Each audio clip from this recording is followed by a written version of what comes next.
It's Saturday morning at 5 o'clock a.m., and Blood and Zeal has just been released for pre-order.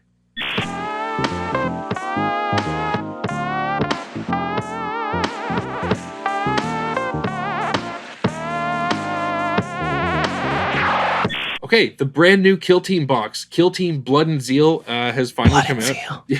ASMR. You gonna do that every time I say it. Anyways, just come out for pre-order today.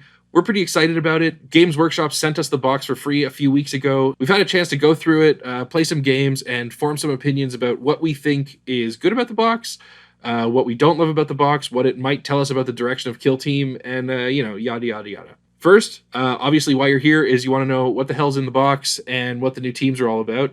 So yeah, what do you get in the box? You get 2 kill teams, the Sanctifiers and the Goremongers. Another Imperial Weirdo team against a kick-ass Chaos Melee Horde, and an awesome statue piece of terrain that we haven't built yet, but it is quite attractive and we will at some point. And the Blood and Zeal cards too, which are like a pretty interesting way to play, add a bit more randomness and a bit more bookkeeping to your games, if that's what you're lacking.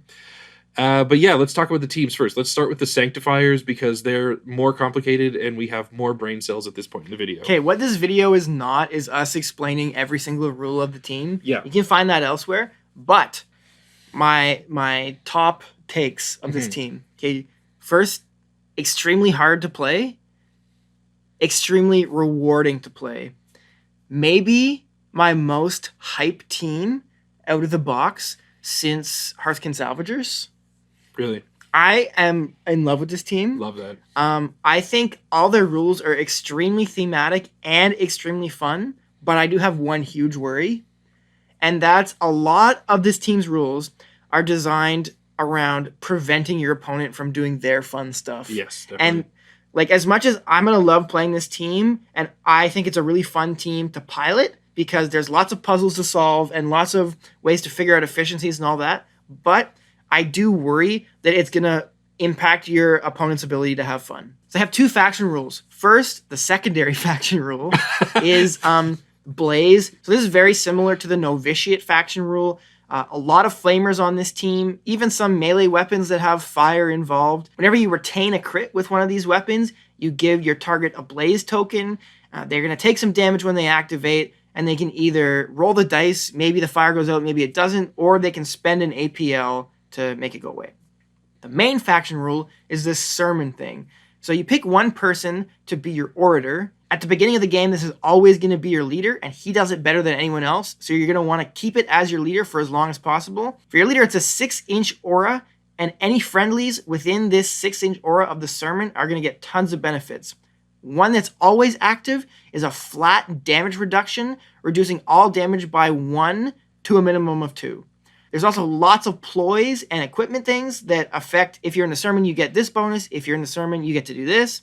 And additionally, some operatives get to act like they're in the sermon, even if they're not close to your leader. So preachers, for example, the warrior operatives, if they're contesting an objective, they're always in the sermon, even if your order is nowhere close to them. And your missionaries can take holy relics, which lets them always be in the sermon. Very good. I think this team is good. Lots of aura stacking, lots of complicated synergistic rules, but I think it's like no team we've seen before. It's kind of like a mix between Novitiates and Inquisition. With a bit of rattlings. Well, the movement shenanigans, like the out-of-activation movement. Yeah, okay, fine. I'll give that to you. All right, but let's hear about the Goremongers. Yeah, so the Goremongers are the melee horde that comes in this box. They're everything I ever dreamed they would be in a kill team. As a World Eater player, I have been desperate for something that I can just throw at an opponent and actually be rewarded for that, and that is 100% this team. They have 7-inch movement as a base stat, which is phenomenal. They've got 9 or 10 wounds and 5 up saves. They only have 2 APL, but it's very, very easy to buff that. They've got 2 faction rules. So the kind of defensive one is the Runes of Khorne. That means that whenever they're being shot, they can only lose a maximum of 8 wounds. Since they all start with more than 8 wounds, it means no one is going to get one shot. This is pretty nice for a melee team because it means you can charge an opponent and kill them and be pretty sure that you're not just going to get clapped back somehow. The second faction rule is the Sanguivitae. I have no, okay, if you know how to pronounce that word, please put it phonetically in the comments below, because I certainly don't. But anyway, this is your gore tank. So everyone starts with a half-empty gore tank. If you kill someone, you gain a level. If you spend some blood, you lose a level. And you spend this blood on certain buffs, such as an extra APL, the ability to fight twice, an extra inch on charges, a very, very good heal of 2d3, and then the last one is dealing some damage on a charge. Yep. All in all, I absolutely love this team. When I first saw the rules, I was expecting the gore tanks to be really difficult to manage, and it to just be like another thing like CP that I have to manage that's going to be running out that I'm always going to feel behind on, but that's not the case. The team really plays into it nicely. If you're doing what the team wants to do, which is to get into the action and kill stuff, you're going to continually be gaining more blood. There's some really, really nice interactions where you can charge and kill someone, you gain a level of blood, and then you can immediately spend it to either heal back after fighting or fight someone else. They're a great team. Another thing I really like about them is the warrior archetype, the aspirant. Absolutely read through the rules of each operative before you build them, because I think you're going to want to take more than the 2 minimum that come in the box. Mm-hmm. Okay, let's do a quick lightning round. Goremongers. Yes. Rate them out of 10 thematically. 10. Sanctifiers, 9.8. Okay. Okay. Rules design for the pilot. Oh, rules design for... I thought you meant like TV pilot. Rules design for the pilot, I think that it's like a solid 8 as it's Korn's number, and I think that feels right. I would say, yeah, 8 or 7.8. Yeah, okay. Now I'll throw it back to you. Goremongers, rules design as the opponent. Kinda 10. Yeah. It just feels gets like it going, yeah. Dude. Yeah.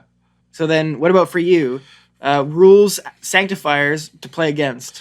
At times 10 and at times 0. I don't want to average it to 5 because I think it's higher than that. They've got some super frustrating stuff. Mm-hmm. But what I do like is you kind of know what you get, and they don't feel completely overwhelming. Okay. What about mini design?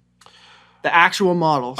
Actual models. I mean, I'm a World Eaters player. I love this Korn stuff. I love Bloodletters. So I got to give them Korn's number again. They're an 8 for me. Yeah.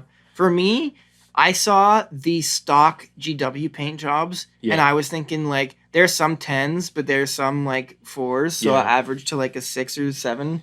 But after seeing the kit and painting them myself, I actually think they're 10. Really? I think the models are so tasty. They're good. They're really good. They're peak Warhammer. And, like, they've got a lot of humor in them, I think, and, like, sometimes it's too much, the humor. Sometimes it is really lacking, and I think they really ride that fine line well. But you don't have to do that. No. Like, you can pick head options that just keep this team totally grimdark. Yeah. You know? Final thing, I guess. I don't know if it's the final thing, but one more is what was it like building them? Like, how did they go together? It was great, honestly. Yeah. Great experience building them. The Goremongers were pretty good. Like a lot of the modern kits, one frustrating thing, anyone who plays Chaos knows this, mold lines along spikes. So you can't scrape them, you gotta plastic glue them off.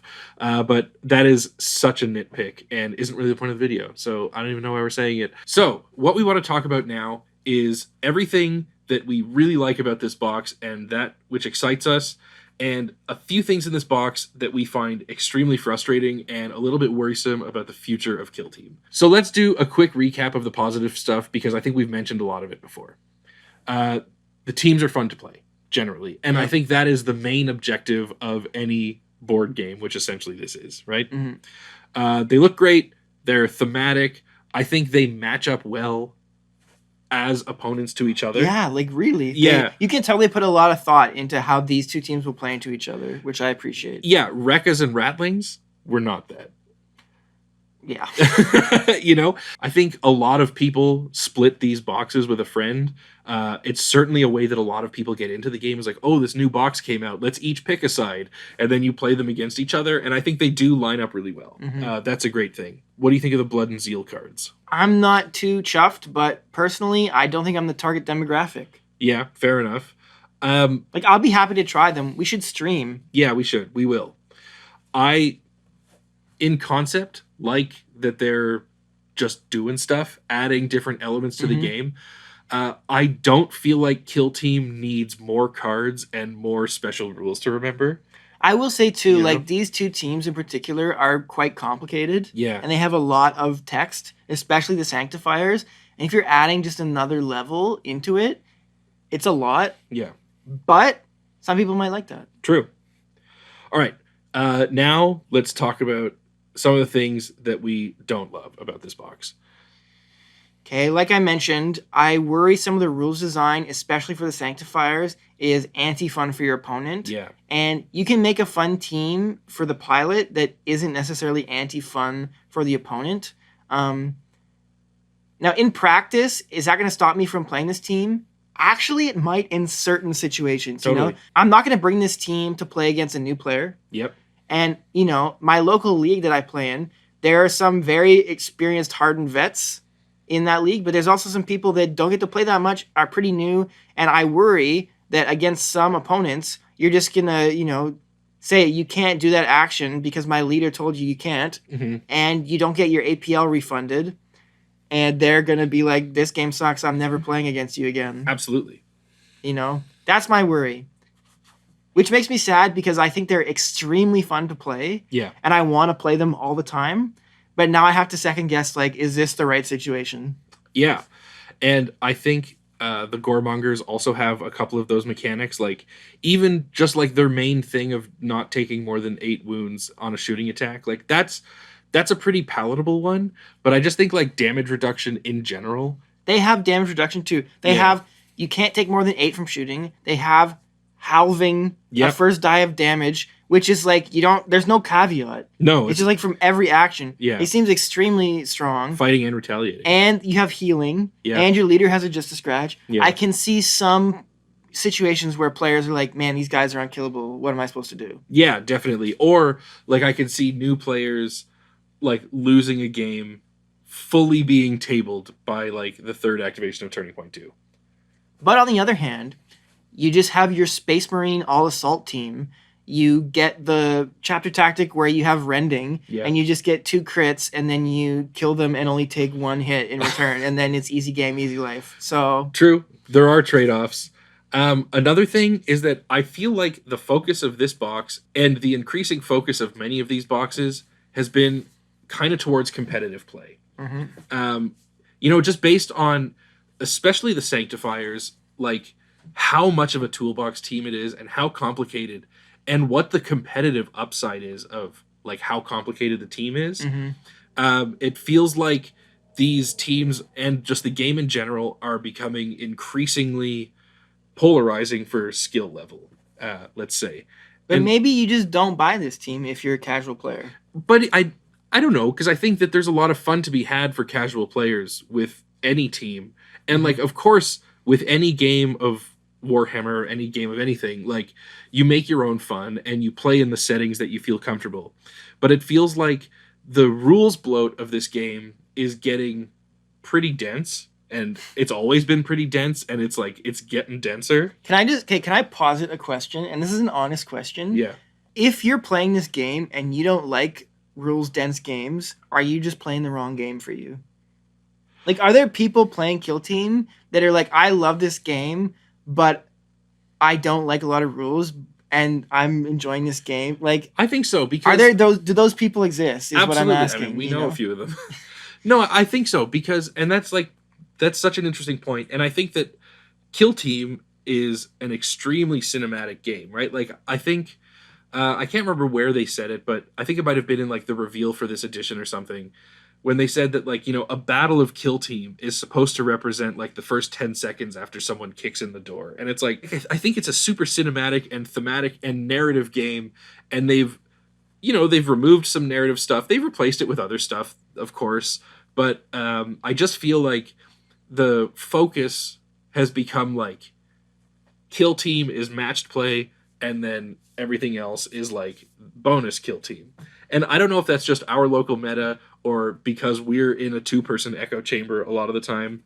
But I feel like these teams really lend themselves to that side of the game. And I hope that it isn't alienating for new players, casual players, and like the kind of narrative enjoyers of the game. I almost feel like I do think we might be in like our own little bubble, because I do see a lot of people out there on the internet. It's like they play on their kitchen table with Tupperware with their kids. Yeah, totally. And I think like those gaming environments do exist out there. Yeah. How will this box fare in those environments? I don't know, because, you know, just because that's how you play the game doesn't mean you're like unable to comprehend of course more paragraphs of text. No, So- but I mean, like, I think if you're a pretty casual player, and you're not keeping up to date on Kill Team news, and you're not keeping up to date on like what's the new team doing, but like say you've got like whatever, I have my Breachers that I got 2 years ago, and like this is just the team I bring to Wednesday nights to play Kill Team at the local game store, and like someone shows up with Sanctifiers, and in the third activation of Turning Point 1, they're halfway up the board and are all about to come flame. It does have shades of last edition Pathfinder grenade cheese. Totally. Which nobody really liked. No, but like in a high level competitive situation, it's like there's the Pathfinder grenade cheese, and it's like you, the Pathfinder player, have to threaten it, or else you're like derelict in your Pathfinder duties. But the opponent, it's like, okay, I know he can do that, so I have to play around it. But if you're playing a game and it's like someone can do that and someone doesn't know it exists, it's like there's a lot of potential for feel bads. Yeah. However, like we said, you know, you play in the situations that make you feel good and make you enjoy the game. And so I don't think it's going to be like an epidemic of people leaving Kill Team. I just would love to see... you know what? I'd love to see more teams like the Goremongers. Yeah. They're super straightforward, and even though they do have a lot of interaction, I feel like it's pretty obvious what you're going against as the opponent. I think the Goremongers are going to have fewer feel-bad moments. Yep. And to sum it all up in one sentence, I would say, I guess this is 2 sentences technically, but people play Kill Team because they want to see their team do fun stuff. Yeah. Sanctifiers stop you doing your fun stuff. Yeah. So is that really where we want to be going? Either way, I think that this is a good box for Kill Team players.